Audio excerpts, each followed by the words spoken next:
mesta na Orave pod štítom Choč v dedinke Vyšný Kubín v jednej z roľníckych rodín začalo byť srdce nového človeka, teda moje, Pavla Orsága Hviezdoslava. Stalo sa to presne 2.2.1849 otcovi Mikulášovi Orságovi a matke Terézii. Začal som študovať, keď som mal 6 rokov, najprv vo Vyšnom Kubíne, potom v Jasenovej a Leštinách. Popri štúdiu som pomáhal na gazdovstve, keď bola žatva, odnášal som na pole raňajky i obed, staral sa o hydinu, o šípané i kravy. V štúdiu som pokračoval na nižšom evanielickom gymnáziu v Miškovci. Pri štúdiu na maďarskom gymnáziu som mal možnosť získať štipendium a v Miškovci navyše býval môj strýko, brat môjho otca Pavol, ku ktorému som sa nasťahoval. Vtedy som ešte nevedel po maďarsky. Na túto školu som sa dostal aj zásluhou učiteľa, priateľa Medzihradského, ktorý upozorňoval mojich rodičov na môj výnimočný talent. Takto som sa vyhol ťažkej práci na gazdovstve. V triede som bol druhým najlepším žiakom. Poneváč prvým som nemohol byť, prvým po honore musel byť direktov syn. Okrem toho, že som bol pilným študentom, tak kde tu, ako správny chlapec, som aj niečo vyviedol. Neprišiel som na čas domov z prázdnin a dokonca som sa raz opil v krčme, kde som sa aj pobil. Za to som bol samozrejme aj patrične potrestaný. Otec mi často písal listy, ktoré som mal po celý život odložené. Počas celých 3 rokov som nepricestoval domov. Už v tom čase som písal prvé básne, ale po maďarsky. Po náhlej smrti môjho strýka som sa vrátil domov a po prázdninách som nastúpil na maďarské gymnázium do Kežmarku. Hovoril som už tak dobre maďarsky, že ma v Kežmarku volali chlapec z Miškovca. Na vysvedčení zo 4. triedy som mal samé výborné, iba zo slovenčiny chválitebný.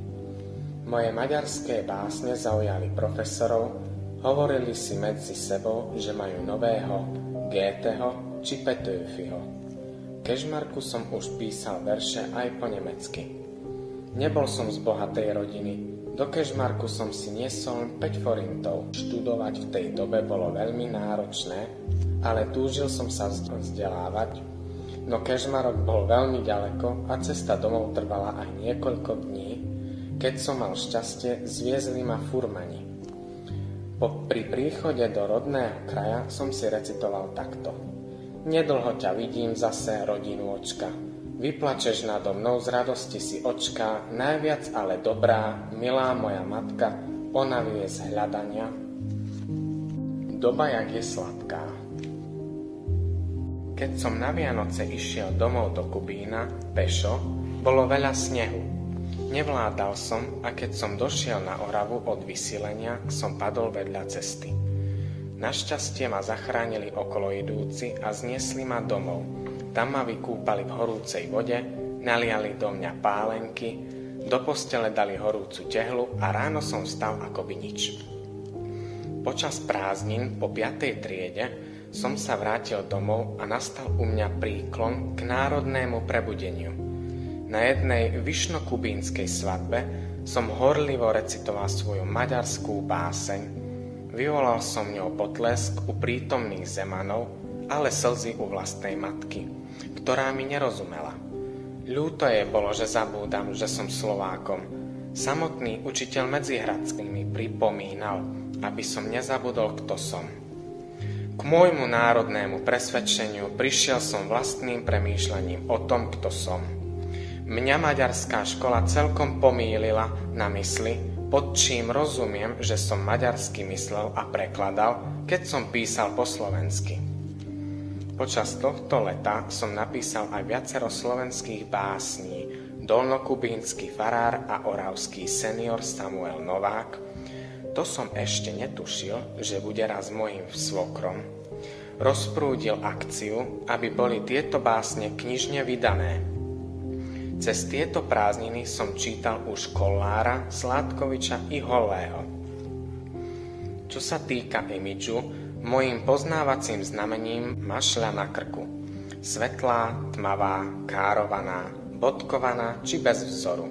Ťažko by ste hľadali fotografiu, na ktorej by mi chýbala. Okrem toho, že malá mašľa bola súčasťou môjho imidžu, zakrýval som ňou aj viditeľnú priehlbinu v hrdle. V 7. triede bola po prvýkrát uverejnená moja tematická báseň Básnické prvosienky v časopise Sokol. V tejto dobe som používal pseudonym Jozef Zbranský. Neskôr po štúdiu som uverejnil svoje skutočné meno s príjmenom Hviezdoslav. Na pohrebe Williama Paulínyho v roku 1877 som prvýkrát použil pseudonym Hviezdoslav v básnickom nekrológu. Vy nadšene nado mnou plápolajúce hviezdy, váš pohľad noc tak utešenou robí. Ach, vás vídam vždycky rád, vo vás od mladí zvyknem sa kochať. Od vás si menoslávne požičiam, vedzte, že zvem sa Pavol Hviezdoslav. Odvtedy som ho dôrazne používal na podpisovanie svojich diel až do konca života. Týmto pseudonymom som si naplnil sen z detstva. Na celý život som si zapamätal, ako ma raz za letnej noci ešte ako 5-ročného malého chlapca vzal otec na akúsi vzdialenú lúku chystať drevo. Obdivoval som hviezdy a nekonečné priestory nočnej oblohy a otec mi hovoril o rôznych súhvezdiach. Po štúdiu v Kežmarku som stál pred veľkým rozhodnutím, kam pokračovať po líceu.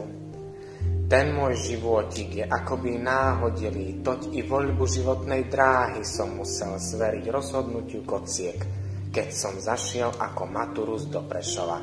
Či tam teológiu mám študovať a čius? Môj otec mi hovorieval, že jeho syn nebude farár, ale advokát.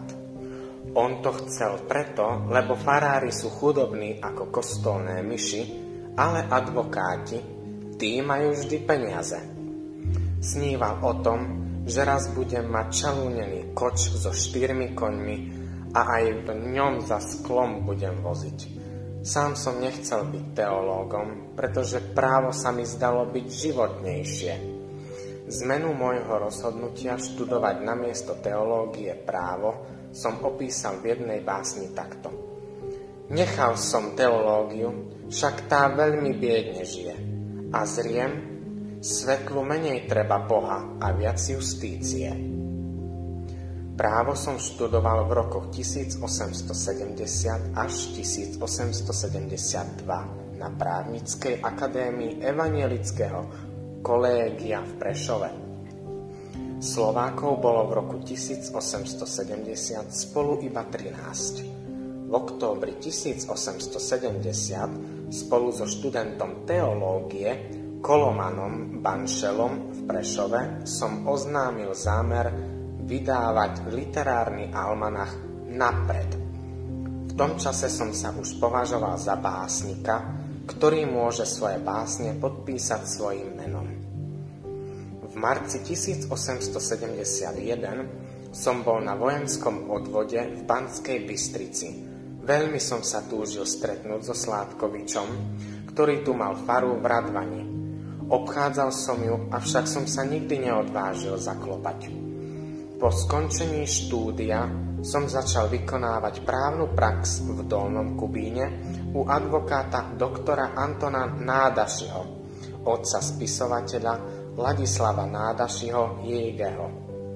Na jeho podnet som sa začal učiť anglicky. Postupom času som sa zdokonalil tak, že neskôr som prekladal Shakespearea.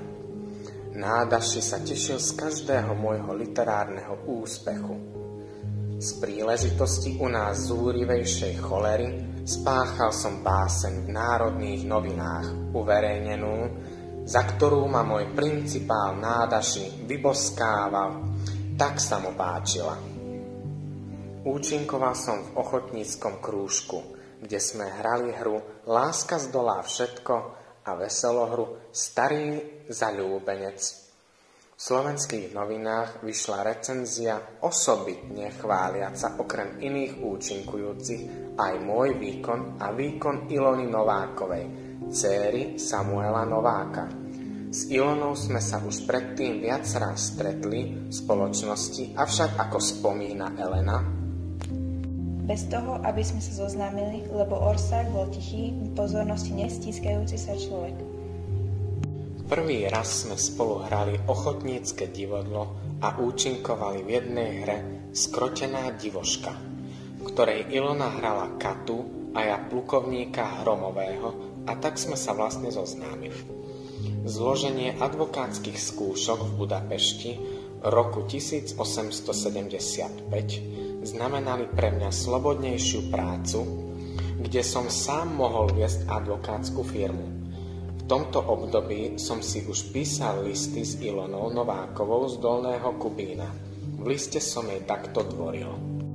Nikdy nezabúdam na Oravu, na vás, drahá moja duša, a pomenovala by ste už raz bez okolkov tento cit jeho vlastným, krásnym menom ľúbosť. Povedzte, ľúbiteli toho, ktorý sa vás o to pýta, keď sám vás ľúbi. O 3 roky neskôr som sa rozhodol, že si otvorím kanceláriu v Námestove, kde som bol veľmi spokojný. Obdivoval som hornooravskú prírodu a rád som sa prechádzal po lúkach a poliach.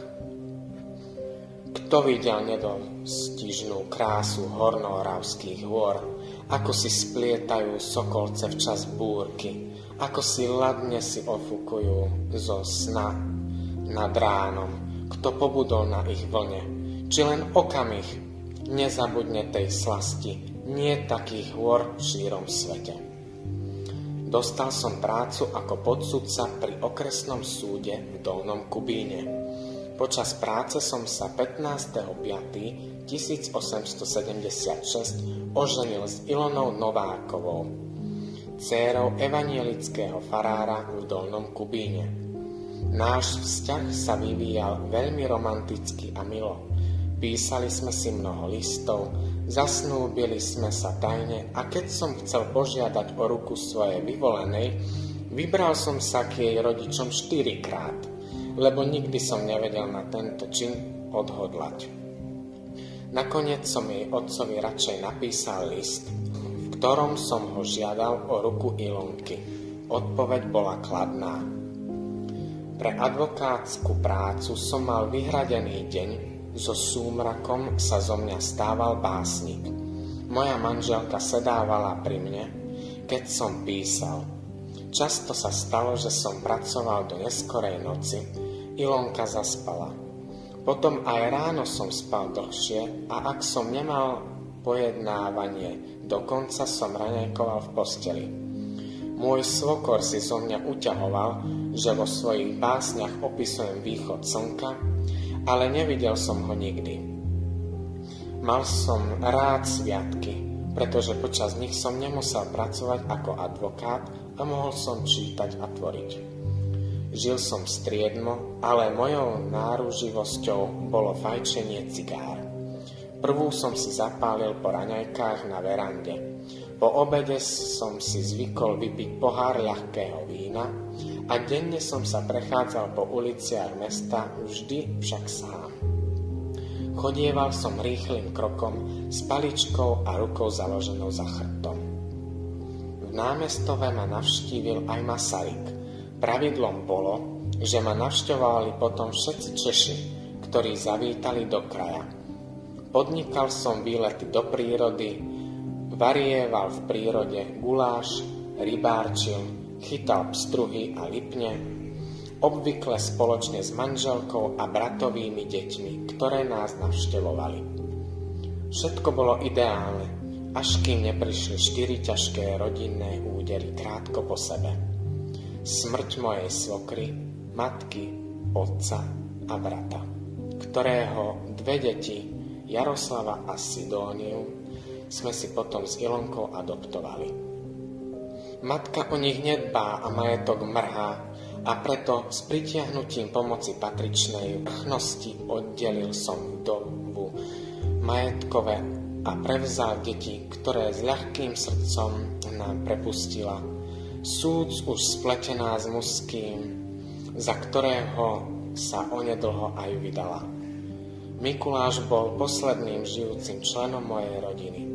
Keď zomrel, v tom čase som mal 40 a už som nemal ani rodičov, ani sestru. Chodieval som na ryby k slanej vode v Oravskej polhore, navštívil hájovňu pod Babou horou, ktorá mi bola veľkou múzou.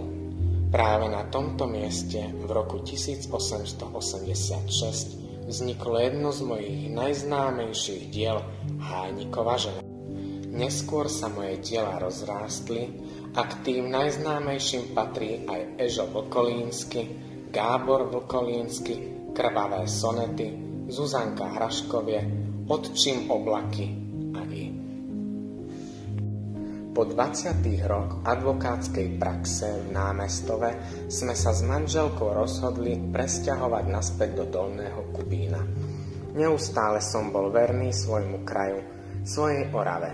Obdivoval som iných spisovateľov a sám som sa stále zdokonaľoval. Medzi tým v roku 1915 krátko po sebe zomierajú obidve moje adoptívne deti.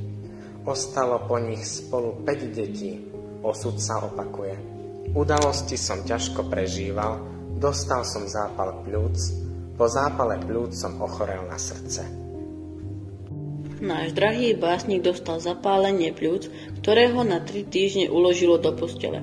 Vstal, pľúca mu ako tak prišli k sebe, ale srdce bolo nezahojiteľne zoslabené. Darmo schyľovali nad ním svoje múdre hlavy naši najznámejší profesori v Bratislave i Prahe. Darmo sa liečil v kúpeľoch, chváliacich sa vždy istým účinkom. Smrť sa už odohnať nedala a jeho život zhasila.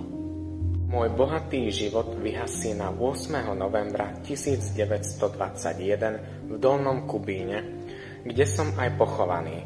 Umrel som, ale moje diela neustále žijú a sú inšpiráciou a povzbudením pre nadšencov a hlavne pre hrdých Slovákov. Často som sa v živote strácal a hľadal správne cesty, ale nikdy som nezabudol, kto som. Na moju počesť boli postavené pamätné sochy či pamätné tabule, pomenované ulice, názvy škôl, knižnice či divadlá. Jednu z pamätných soch nájdete aj vo Veľkých Kapušanoch. V tomto meste nesie môj hrdý názov aj jedna zo základných škôl, materská škola a dokonca jedno celé sídlisko. Na moju počesť pomenovali aj planétku 3980 ako Hviezdoslav, ktorá bola objavená dňa 4. decembra 1983. Môj rodný dom sa bohužiaľ nezachoval, vyhorel a na jeho mieste postavili pamätnú tabuľu. Štefan Jančo povedal: zomrel nielen najväčší slovenský básnik, ale aj skromný, najschopnejší právnik tých čias na Orave. Ľudia povrávali, že po mojej smrti som mal byť mumifikovaný, ale mumifikátor prišiel príliš neskoro a moje telo sa už mumifikovať nedalo. Ale mumifikovali mi aspoň pravú ruku, tú, ktorou som vytvoril neskutočné literárne bohatstvo, vlastný osobitný básnický svet, štýl, jazyk a základy moderného realistického slovenského básnictva.